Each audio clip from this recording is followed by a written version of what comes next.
mainstream press in the US had been fully consolidated as essentially an arm of the intelligence services, the national security state, and what we aim to do, which is what journalists like Cy Hirsch, our friend, traditionally did, is to expose the deceptions that are taking us into these disastrous wars, which are now wrecking our economy and possibly imperiling all your startups.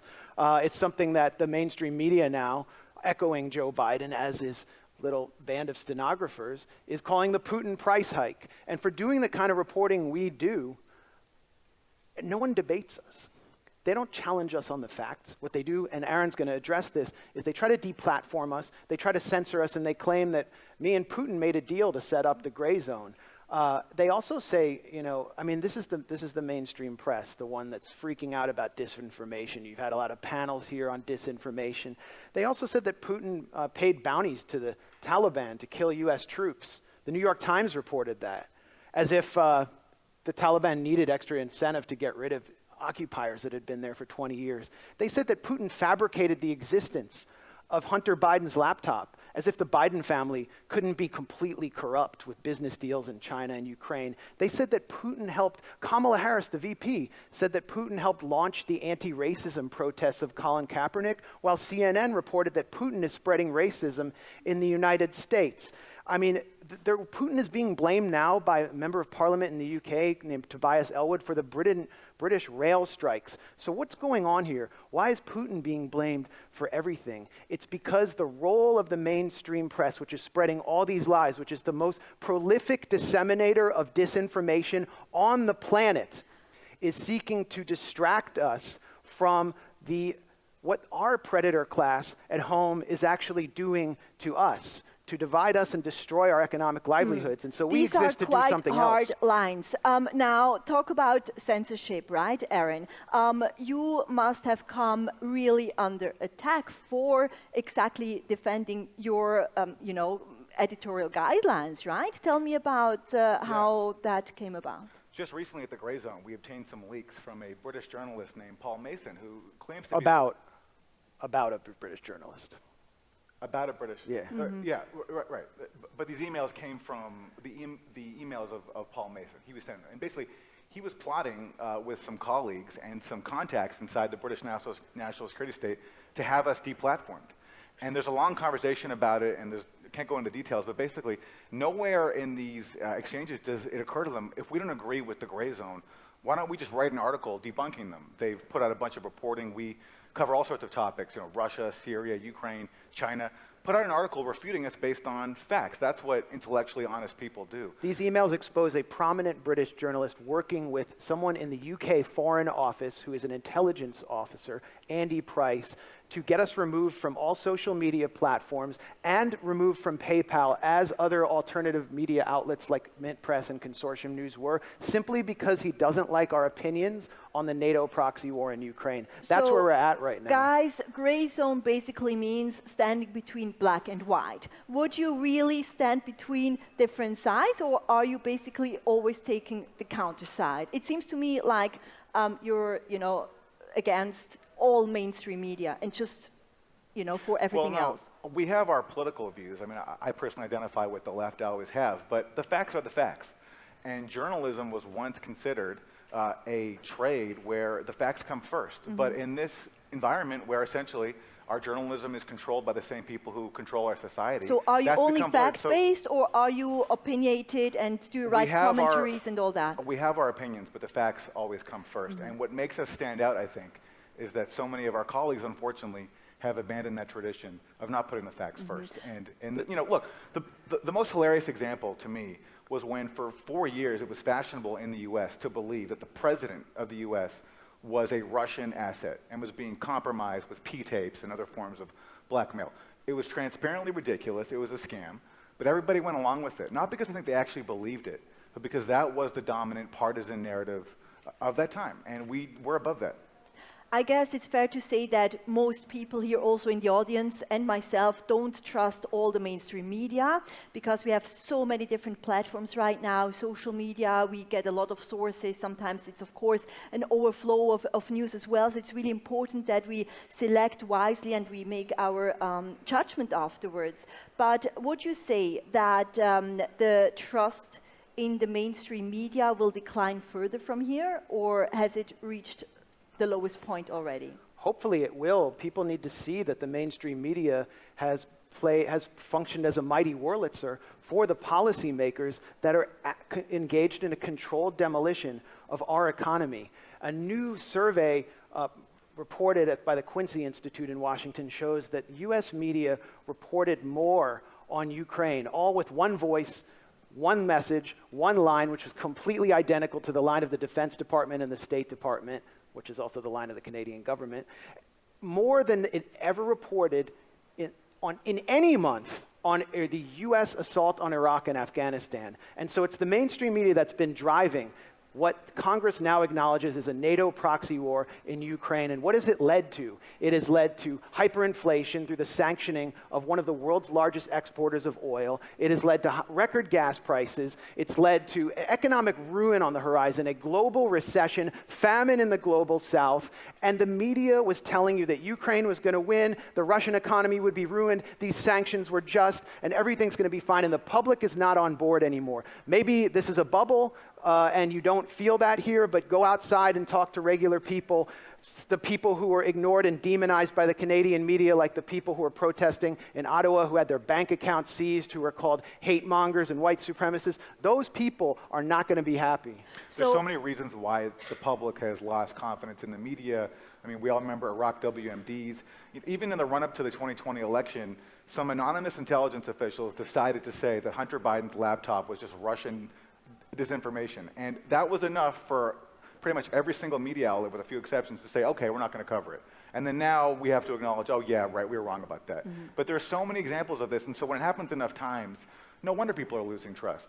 And by the way, there are stories that the media won't even cover that we cover, like the OPCW cover-up scandal, which is a story about an alleged chemical attack in Syria, and then you had the world's top chemical weapons watchdog go and investigate it. Their own investigators found no evidence of that, but they were censored. We've gotten leaks from that investigation and we report on it. The rest of the media won't even acknowledge the existence of these whistleblowers. And so when you have enforced censorship like that from the media outlets themselves, people are going to lose trust and go to alternative sources.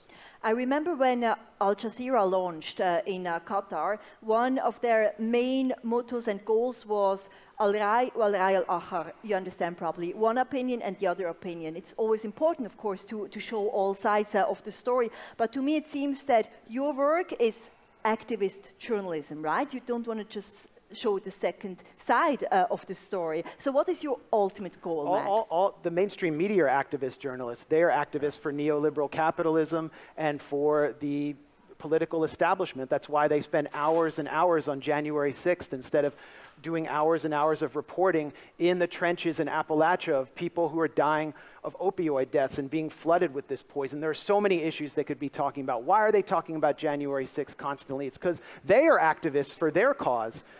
And we are transparent about what we believe. So you can trust that we have these beliefs. And why are we, for that reason, we're accused of disinformation. There was actually a speaker yesterday from a group called the Institute for Strategic Dialogue, funded by the UK and US governments, that has published a paper accusing Aaron of being one of the most prolific spreaders of disinformation on the globe on the issue of Syria, but they never pointed out one piece of disinformation. They've refused our request for an interview. But just that claim itself is enough for an outlet like The Guardian, a mainstream outlet, to then repeat that study, to do an article about it, and repeat the claim that I spread disinformation without identifying a single case where I actually allegedly spread disinformation. Right. So, Aaron, are you getting death threats? Have you come under attack, physical, verbal attacks? No. I mean, I'm fortunate not to have faced, for example, what Julian Assange is facing right now, where he's being caged and tortured because he is really the foremost person in the world of exposing Western state crimes. And he's actually a great example of what we're talking about. When you really do your job as a journalist, when you educate humanity about the inhumanity of our rulers, they are going to pour down on you all the inhumanity that they have. And that's why he's now stuck in a prison and facing possible extradition to the US. And let's be clear, WikiLeaks has never published anything false. They've never published a false document, and that's why he's jailed. That's why the Biden administration is seeking to extradite him. That's why the Trump administration sought to poison him when he was trapped in an embassy in London, and that is why he is not only being demonized, but the rest of the media seems sort of disinterested in this case. This is the single press freedom case of our lifetime that will determine if the press will be free. And it seems to me that the corporate press is not very interested in Julian Assange because they don't want to bite the hand that feeds them, which is the intelligence services that are seeking to kill him. And of course, we also have to talk about business and the background of your operation. So I think the audience would love to know also how are you funded and how you select the stories and who your audience is. Can you talk to me about that? Well, we're funded by hundreds and hundreds of people just like you through Patreon. We're still on PayPal somehow. I don't know how long that will last. And we bring in revenue through my Rockfin show, through our live streams, and anyone who might donate a little more, which is not a lot. It's basically enough for us to barely continue this 3-person operation. Our people, 3 people? Yeah, we have 3 people, and I pay contributors small fees for articles. Anyone else is a friend of mine in the US who people I met through the Palestine Solidarity Movement, which I participated in as a reporter for many years, which helped me get kicked out of the media. Let me ask you, Aaron, what is the future for fact-based reporting? Do you think we will have more political interference, less freedom of speech? What do you tell, especially the next generation of journalists, if there still are? Well, on the future, I mean, I think so much rides on the case of Julian Assange. If the U.S. succeeds in extraditing him and imprisoning him and killing him, as I think they want to do, then I think that's the end of fact-based journalism. Because look, the case they're bringing against him is based on the Espionage Act. They're essentially criminalizing him for publishing factual information. So if the case against Assange prevails, then journalism loses, I think, for good. And it's losing right now already, with, as Max talked about, the absence of outcry from people in the media who should be leading the charge to save Julian Assange's life. And your second question, sorry. Advice to journalists? Yeah. Listen, if you want to really be independent, it depends what you want to do. If you want to get in the corporate media, there are avenues to do that. You go to journalism school, as it's called, and you go that route. If you want to be an independent journalist, which in my view means having your integrity and your honesty intact, I would recommend finding another way to support yourself, because it's very difficult to do. And we're fortunate we found an audience and we have people who support us, and it's great. But it's a hard path to follow. The system is designed to rob you of your integrity and your independence. So it's difficult. And just keep that in mind if you're trying to go into it. Can I take a stab at that question? Our public commons are not Hyde Square where there's a speaker in the corner. We don't have an actual public media. We have a social media infrastructure that is controlled by oligarchs. And those oligarchs, as we saw with Eric Schmidt talking about his work with the Pentagon and with figures like Henry Kissinger, are deeply embedded and invested with the state, and specifically the NATO states. And when you have someone like Barack Obama running around talking about getting hate and violence off of social media and getting more government involvement in there, but not with any transparency, we have to question that and resist that, because it's Barack Obama who spread so much violence around the world, who lied to the public to topple the government of Libya, destabilize an entire region, and bring slavery back to the African continent. We saw slave auctions as a result of Obama's regime change war in Libya, and he wants to lecture us about disinformation and truth and reality and tell the social media platforms who to censor, who to remove, and what the algorithm should be? No, we need to resist these figures, and that's what we will do as independent media until there can be an actual talk about real media reform. We only have 30 seconds left. We could continue for ages. It's fascinating, whatever your opinion is.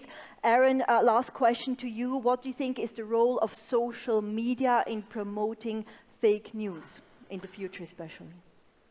Well, look, I think this concern about fake news has been overblown. I think the biggest purveyors of fake news are our establishment media outlets that lie to us on any issue that the powers that control our media and our government basically tell them to. So I think, obviously there are problems with social media, and it's very easy for fake stories to spread, but I'm most concerned with the fake stories that kill people, that kill children around the world based on lies that lead us to war and justify murderous sanctions that cripple entire economies. That's what I'm concerned about. Very, very, very last question, I promise.